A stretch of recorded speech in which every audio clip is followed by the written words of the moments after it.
What's going on, guys? Blunt Guts here. This is a Watch Our Realms video, and tonight I want to talk about exclusive artifacts, and specifically I want to talk about Setram's exclusive artifacts. So what I've done is I set up a damage test to test the raw damage output from his exclusive artifact as opposed to a rank 25 Spirit Siphon.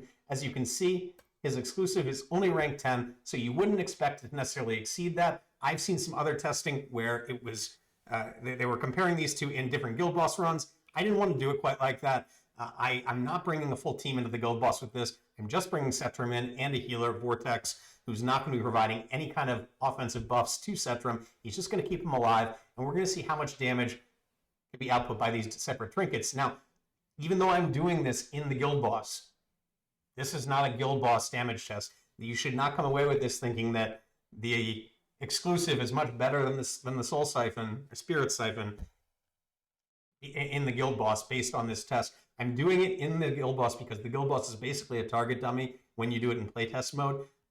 I wanted the tests to all be equal. I wanted to have a set duration so that I could have an accurate result at the end. And my results were largely in line with each other. So I think that the test did work, but I'm just going to give you, well, let's read through the artifacts real quick, actually, before we look at the test itself. So Spirit Siphon. Spirit Siphon is largely considered to be kind of the best of the marksman mythic artifacts. It is a marksman class exclusive. It's not exclusive to Setram.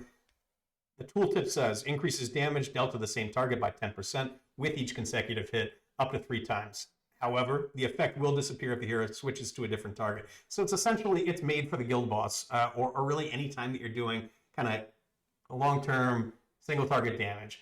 3 hits, you're doing 30% extra damage. If you do switch targets, you're going to lose that buff, but it will stack back up if you stay on the same target after that. So, you know, it can be used in a lot of different places. I know I use this on my, on really a lot of my marksmen. On my Hex, wherever I use him, I use this.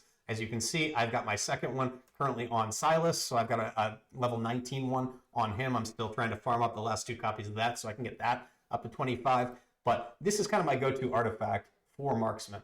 However, Setram is always wearing this, the Oblivion Pendant, which we all kind of got, well, I hope you got anyway, during the winter holiday when this was in the redeem shop, when Setram was on a 10x. So this one is kind of interesting. Increases the ultimate duration by 5 seconds and the self-repair duration by 5 seconds. So it's a little bit of a buff, and it's also a little bit of a nerf as well, right? So they give you the extra 5 seconds in the ultimate, but that downtime that you get after the ultimate is increased by 5 seconds as well. We don't really care that much about that because most of his damage comes from the ultimate itself anyway, so losing out on those 5 hits is not that big a deal. However, you do lose a little rage regen, which isn't going to show up in these tests because of the timing, but I did notice that I was getting to the final ultimate sooner with the Spirit Siphon than I was getting to it with the Oblivion Pendant. That may come into play if you are using a comp where Setram has some kind of added rage regen, either come from like an Eloin or a Hollow or a Leia, or if you're using Laurel to boost him. These things may come into play. The Spirit Siphon may benefit more from that. You may be able to cycle through ultimates faster with the Spirit Siphon. So that may come into play at some point if you are trying to squeeze a certain number of ultimates into a small window. That's something to consider. But let's take a look at how the test was done. So what I did, I went to the guild boss. I went to Nightmare 1. See it set up right now. So I've got Setram and Vortex in there. I did playtest. Just gonna wait while it loads in. You can skip that. I've seen that dragon swoop down a million times. So then we dropped in Setram here, dropped Vortex in there. We're gonna put on 2 times. We're gonna put on ultimate, on auto ultimate. Wow, I'm trying to talk too fast. So the idea again here was to use the guild boss as a target dummy. This is not supposed to be a test about which artifact is better for the guild boss. This is largely just done in order to test the raw output of these 2 different artifacts. And I did this 5 times for each artifact. The gear was the same on Setram other than the artifact switch. So that's something to keep in mind. I got some kind of surprising results. So I'm not going to let this run the entire way because it's just boring. I watched this 10 times today already, and I don't need to watch it in 11th. But that is what I did. I let the timer run out each time, so the fight length was the same each time. I guess the only variation that you might see is that how quickly did I drop down Setram, and I tried my best to do it as quickly as possible as soon as the screen loaded in. I might have been slightly off, you know, maybe a half second or a second on one of them or something like that. But as you're going to see in the results, this was pretty consistent. So I'm pretty confident in the results that I did get. Let's take a look. So we've got these two tables here. On the left, we've got the exclusive. So 5 tests, like I said, the average of those 5 tests was 32,751.58, and that is in thousands. So that's actually 32,751,000. So that is the average for the exclusive. He was able to fit 4 ultimates in. As I mentioned earlier, though, the 4th ultimate, when he was using the exclusive, did occur later in the guild boss. Not much later, but a bit later than the Soul Siphon. So, you know, it's not a perfect test, especially when you consider the fact that he ultimately ends up getting most of his damage from the ultimate. So, you know, nothing's perfect, but that is the idea that I went with. And then, so the Soul Siphon, the table on the right, you can see the average there was 30,724.418, so 30,724,000.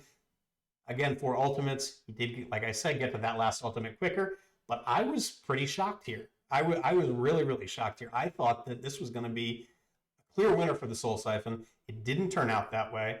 You guys can run your tests yourself. I'm sure a lot of you are going to think that I must have done something wrong. And hey, if I did, you tell me what it was and figure it out. But I think you're going to get similar results here. What my guess is, because I've seen some tests, like I'm sure you have as well, where the exclusive was tested in a guild boss comp, and the Soul Siphon actually came out slightly ahead of the level 10 exclusive. My guess is that when you add in the attack from Dolores, especially if you were syncing that up with when he's using his ultimates, that the Soul Siphon, that 30% damage, carries more weight in that case, and that's what's producing the disparity. But you're not always going to have Dolores, and like I said before, this is not a guild boss test. It is a damage test that was done in the guild boss, and we don't have a team supporting him. He doesn't have extra rage regen. He doesn't have any inspiration. So this is raw damage output, and if you're using him anyplace else in the game, this is certainly something you should consider, because if you can get, if you were going to get full uptime on that ultimate, he's going to go the full, I think it's 20 seconds or so when he has that ultimate, as opposed to the 15 seconds in the Soul Siphon. Based on my testing, it looks like that's actually going to produce more damage. So that's something that you should be aware of when you're making these decisions. Relative damage wise, so looking at this, the exclusive, obviously that was the top damage by my test. So that is at 100%. Soul Siphon, 93.81% of the exclusive's damage. So it's about a 6%, 6.19% decrease from what you get with the exclusive. This was shocking to me. I did not think this was going to happen. I can show you the gear. All right, let's take a look at Setram's gear. So it is good gear. It's not crazy gear. I do have him in Infernal Roar, and I do have Warlord on the left-hand side. So as far as his stats are concerned, the attack obviously changes because the rank 25 Spirit Siphon. I don't know why I keep wanting to call it a Soul Siphon. The rank 25 Spirit Siphon is going to give more attack because it's rank 25. If we had the exclusive at rank 25, the attack granted would be exactly the same. Unfortunately, it's not. However, as I showed you before, the exclusive outdamaged the Spirit Siphon. I have to think about it every single time. And that was despite the fact that even ignoring the effects, Setram was getting more attack from the rank 25 artifact. So, I mean, I don't know. I went and I checked a bunch of times to try to figure out if I was doing something that might be skewing these results, because I was sure that the Spirit Siphon was going to produce more damage, but it just didn't. And like I showed you, I did it 5 times in a row. I checked multiple times in between just to see if there was anything I was missing. I don't believe that I was. I think that on his own, the exclusive is actually better than the Spirit Siphon. Now, once you start throwing in rage regen and inspiration, I think that maybe that might shift things. But like I said before, this is not just a guild boss test. So back to his gear, he is at 78% crit rate. That is his soft cap. He does have a passive that gives him extra crit when he attacks up to 22 stacks, so he can get 22% extra crit. So when he does attack 22 times, he is going to be at 100% crit. So he is 100% crit despite what it looks like here. He does have 359.5% crit damage, which is good, but in my opinion is not crazy. 420 attack speed, which is a little on the higher side, but I have the gear. That's the way that my Infernal Roar shook out. So and like I said, this gear was on him every time. The only thing that changed was the artifact. So that is my test, guys. I feel like, again, I was kind of shocked here that this was the result.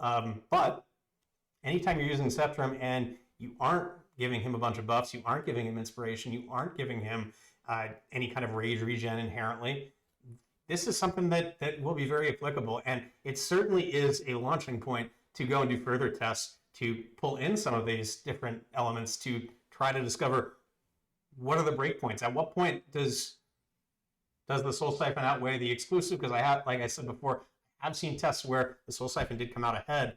So I have to think that there must be something going on that is skewing the math towards the Soul Siphon. But that's where I'm at. This is the video. I hope it informs some of your decisions in your gearing, and I hope it's useful to you. Yeah, guys, I appreciate you watching. Please like and subscribe if you did enjoy the content. I will be putting out more, and I hope you all have a great night.